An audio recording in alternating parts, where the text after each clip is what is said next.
নমস্কার বন্ধুরা, দিনটা ছিল রবিবার 21শে জুলাই 2024, গুরু পূর্ণিমার দিন রবিবার। তো দেখলে আমি রেডি হয়ে গিয়েছিলাম ওখানে পুজো দিতে যাওয়ার জন্য। আর এই যে মা, আমরা পুজো দিতে চলে এসেছি। এই যে মা এখানে আমাদের পুজোর ডালিটা এগিয়ে দিচ্ছে, যাতে ঠাকুরমশাই পুজোটা করে দিয়ে দেন। কারণ অনেকে না পুজো করে দিয়ে দিচ্ছে, নিয়ে চলে যাচ্ছে সঙ্গে সঙ্গে পুজো করিয়ে, তাহলে কি সুবিধা হয়, নাহলে না আবার সেই সন্ধ্যেবেলাতে আসতে হবে। কারণ সন্ধ্যেবেলাতে এবার এসে না তখন ভিড় থাকে না, কিন্তু তবুও সারাদিন উপোস করার পর একটু প্রসাদ তো খাওয়া যাবে, নাহলে সে দাঁড়িয়ে থাকতে হয়, উপোস করে থাকতে হয় ওই কারণে। তো যাই হোক, এই হচ্ছে আমাদের প্রতিমা। মায়ের আগে একটা জল ঢালা ঠান্ডার উপোস হয়ে গেছে, কিন্তু গুরু পূর্ণিমার দিন মায়ের মূর্তি নিয়ে এসে পুজো করানো হয়। তো আমি, আমার মেয়ে আর শাশুড়িমা গিয়েছিলাম পুজোটা দিয়ে আমরা বাড়ি চলে এসেছিলাম এই 11:30 নাগাদ। তারপরে আবার 12টা নাগাদ গিয়েছিলাম রেডি হয়ে, বাড়ির কাজটা সেরে এই যে আমরা যাচ্ছিলাম। এসেও গেছি ঠাকুর মন্দির ওখানে, কারণ আমি ডন্ডি কাটবো আর মা হচ্ছে ধুনো পোড়াবে। আর জুন তো আমাদের সাথে যাবেই, জুনার বাড়িতে থাকেনি, ওর বাবার কাছে দাদুর কাছে। তো বললাম চলো আমিও যাবো, আর ও বাচ্চা মানুষ আর থাকে বলো। তো আমাদের এখানে অনেকে ডন্ডি কাটে, আমাদের পাড়ার পাশের পাড়া থেকে সব ডন্ডি কাটে। খুব ভিড় হয়, কারণ আমরা এখানে মাকে খুব মানি। তো স্বাভাবিকভাবে যা হয় যে খুব ভিড়, মানে ভালোও লাগে যে মা একটা দিন, বছরে একটা দিন করাই যায় একটু উপোস। এমনিতে তো কত উপোসই করছি আমরা সবাই, তো মানি যে যাকে মানে ঠাকুরকে সেই হিসেব করে। তো দেখতেই পেলে এখন আমরা ডন্ডি কাটলাম, দিয়ে তারপরে আমাদের বাড়িতে চলে গেছিলাম।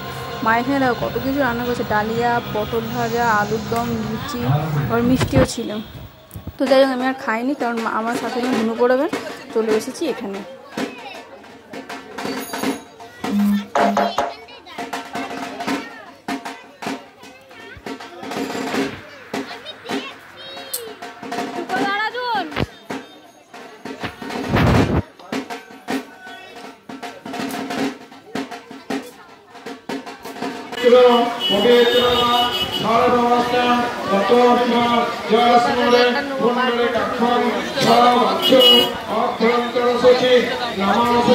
চলছে না।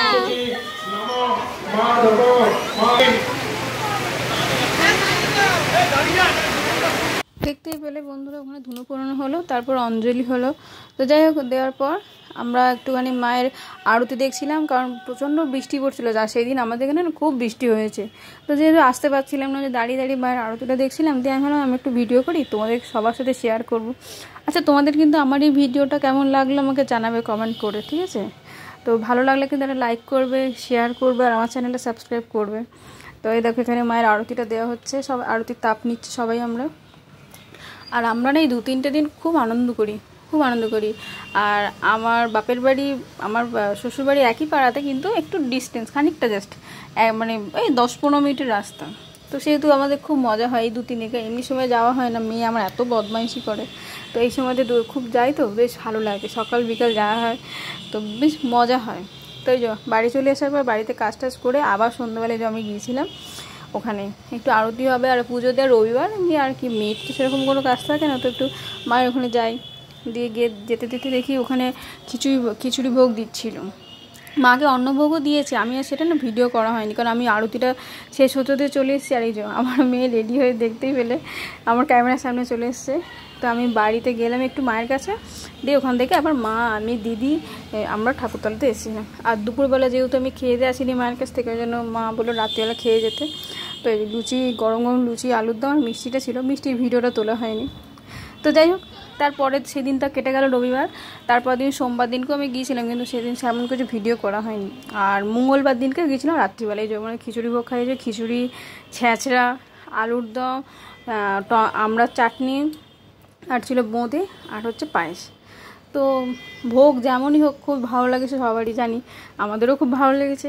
তো আর কি, তারপরের দিন মায়ের চলে যাওয়ার সময় হয়ে গেছিলো।